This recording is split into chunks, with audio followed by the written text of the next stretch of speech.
Bem, primeiro, nossos agradecimentos, Padre, pela sua presença aqui. É uma alegria enorme, não é? Podermos contar com sua presença e sua mensagem e essa celebração, não é? Segundo, os cuidados que a gente tem que ter, porque tem tanto a ser dito, e a gente tem que ter cuidado para não querer dizer tudo e não dizer nada, não é? É tão difícil hoje medir as palavras. Porque esse tempo que a gente está vivendo é um tempo que, às vezes, até em alguns artigos eu já me arrisquei. Que tempo é esse que a gente está vivendo? Tempo de incerteza, de relativismo, né? De revoluções, de transformações. Que tempo é esse, né? Tempo de inveja, né?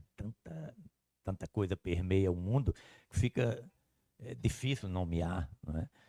Mas eu me lembrei assim de pelo menos dois termos que a gente poderia usar principalmente numa celebração como essa. A gente vive um tempo muito do parece, as coisas parecem que são. E vista também de uma outra forma, nós poderíamos dizer um tempo de símbolos, né? A gente vive símbolos. E aí eu transporto para o momento que a gente está vivendo. Eu estive lendo essa semana uma diferença bem interessante entre símbolo e rito, não é? Porque a celebração que a gente assiste hoje, ela não é um parece. Ah, parece que isto aqui é uma coisa, não é? Parece que nós estamos recebendo o corpo de Cristo. Parece, não é? Parece seria um símbolo, e nessa reflexão que se faz, não, o que a gente vive é um rito, não é? É uma verdade, é uma realidade. Essa é a diferença muito grande entre os julgamentos que a gente faz hoje. Pouca gente se arrisca a dizer fulano é bom, não é? As pessoas dizem, parece que é bom, né, padre? Porque ninguém tem mais certeza. Mas por trás disso, há uma ideologia e há um interesse em fazer isso, em fomentar esse relativismo. Ou seja, nada é definitivo. Por quê? Porque quer se negar a verdade. Porque quanto mais se nega a verdade, mais se desampara o ser humano, porque nós precisamos da verdade para existir. Toda filosofia ocidental é montada em cima de três pilares: a beleza, a verdade e a bondade. E na hora que se elimina esses pilares, a gente fica só, desamparado. Não é? Então, nós hoje vivemos a exaltação da a arquitetura feia e a beleza vai sendo escanteada. Quando a beleza é uma virtude divina, um dom divino. Eu me lembro até de uma história, se eu não me engano, é de Olavo de Carvalho, que uma aluna dele veio dizer, mas, professor, veja a situação. Ela era muito bonita, ele conta, né? As pessoas exaltam muito a beleza e eu queria ser reconhecida pelos meus talentos, né? Que é hoje a coisa comum, né? Você querer ser reconhecido pela inteligência, pela não sei o quê. Aí ele disse, minha filha, a sabedoria e a inteligência se conquista, agradeça a beleza, ela é um dom de Deus. A gente tem que agradecer todo dia. Então, agradeça a sua beleza e lute por sua sabedoria, por sua instrução, mas a beleza é um dom de Deus. Do mesmo jeito, a bondade.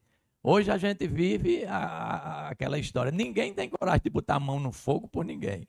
Quando um camarada diz, ei, fulano é uma pessoa tão boa, você bota a mão no fogo por ele? Eu não sei, né?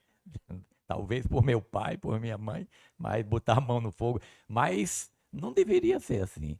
Por quê? Porque o mundo, mais uma vez, está sendo conduzido para esse relativismo, onde ninguém é bom, ninguém é puro, ninguém é honesto, não é? E neste relativismo, a verdade morre, porque tudo passa a ser aparência e faz de conta. O que, aí trazendo para cá, o que não é o que nós estamos vivendo. Não é? Aqui é outra reflexão que se faz.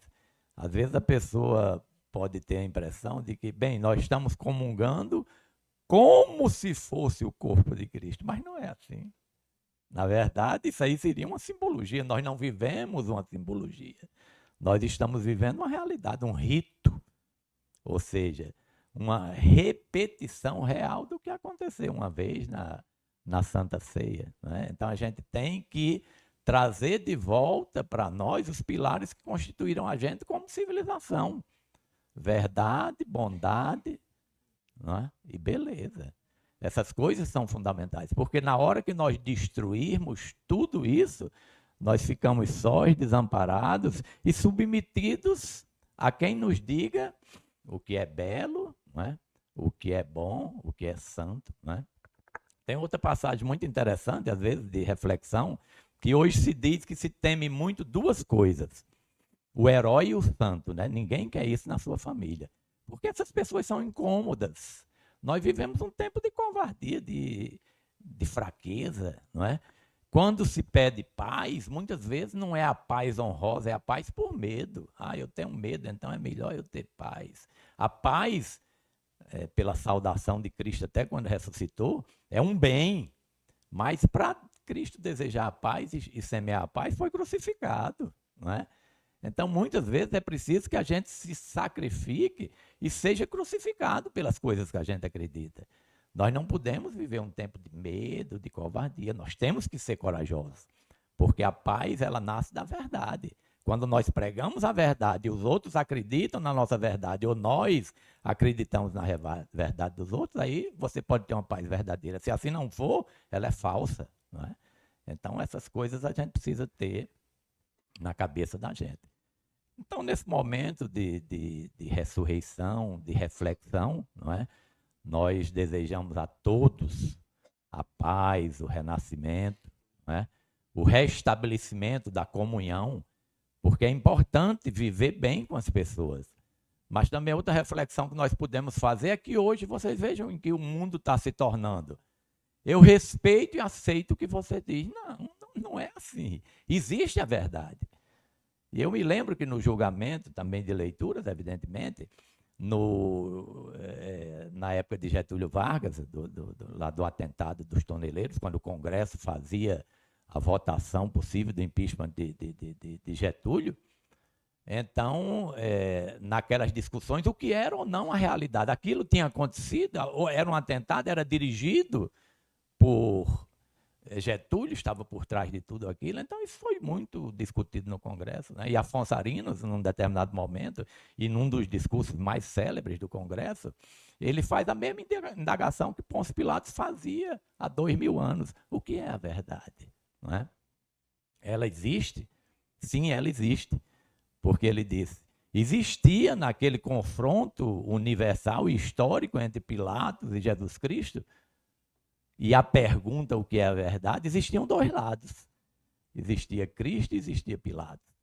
Existia a mentira, o poder e a verdade. E para terminar, por que o relativismo, por que a falta, vamos dizer, de conceitos básicos que nos sustentem? Tudo por trás disso está o poder. Um poder que quer se tornar autônomo e superior a quem nos guia, superior às religiões e a Deus. Nós vivemos um tempo também que nós podemos chamar o tempo do ateísmo, não é? Ou seja, é se jogar no homem o ateísmo. Tudo pode. Já estava escrito lá em Dostoiévski, né? Crime e Castigo. Ele dizia o seguinte: se não existe Deus, tudo é possível, né? Então, esta é a realidade que nós estamos vivendo. Mata-se Deus, porque se Deus morrer, tudo é possível. E é possível para quem? Para eu, para vocês? Não, é possível para quem está no poder, que impõe o seu tacão, a sua espada, o seu gosto, a sua vontade e a sua lei sobre os outros.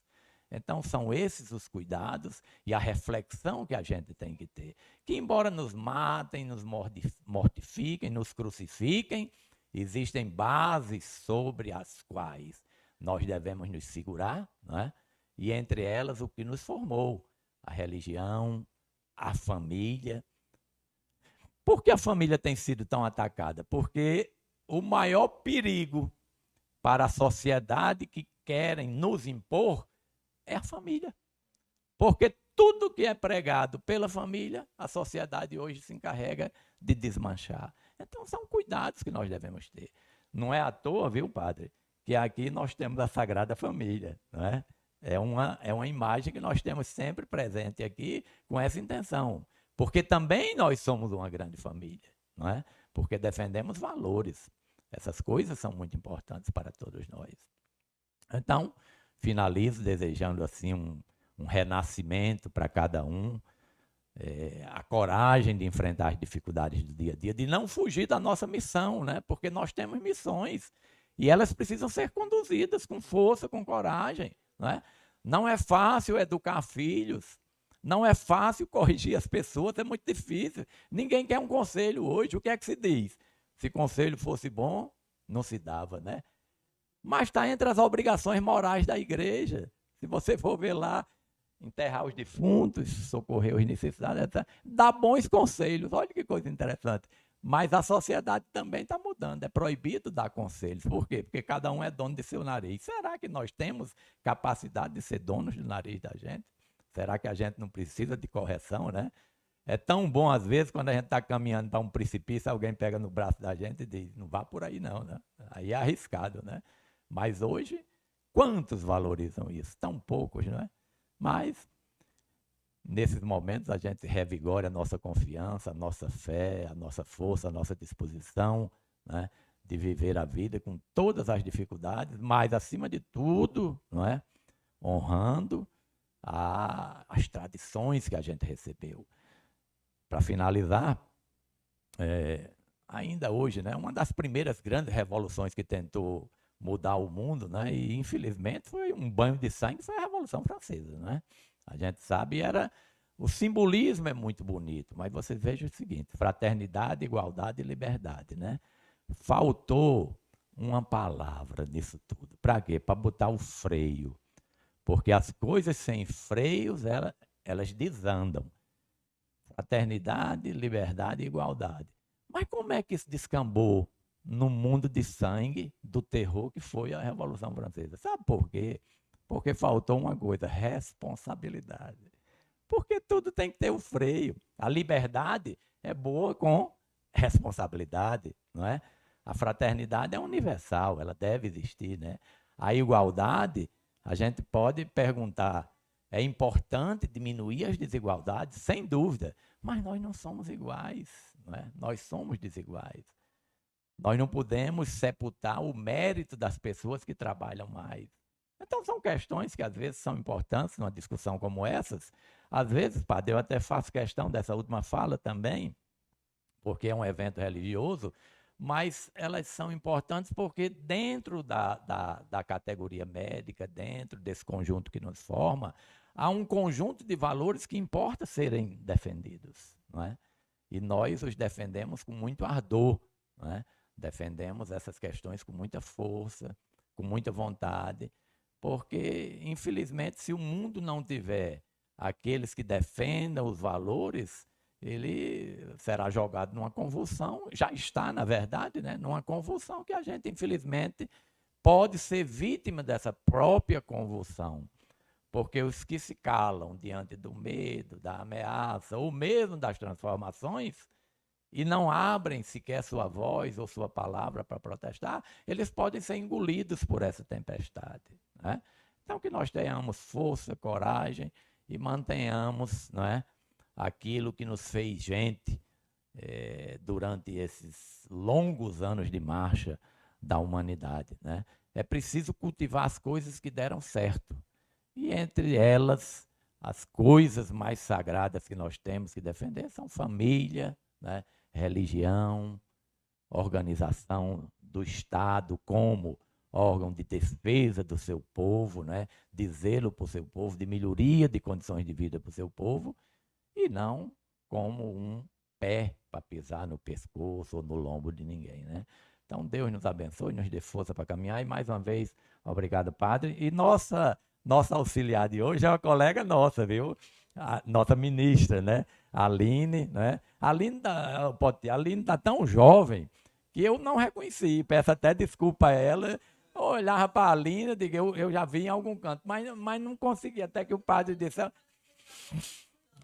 é uma colega, não sei o quê. E ainda fiz uma gafe do tamanho do mundo. Quando, Poti, você é a filha de Poti. Que filha de Poti? A esposa de Poti, né? Obrigado, Aline, também por sua presença aqui. Obrigado a todos e aos que nos assistiram. Um abraço.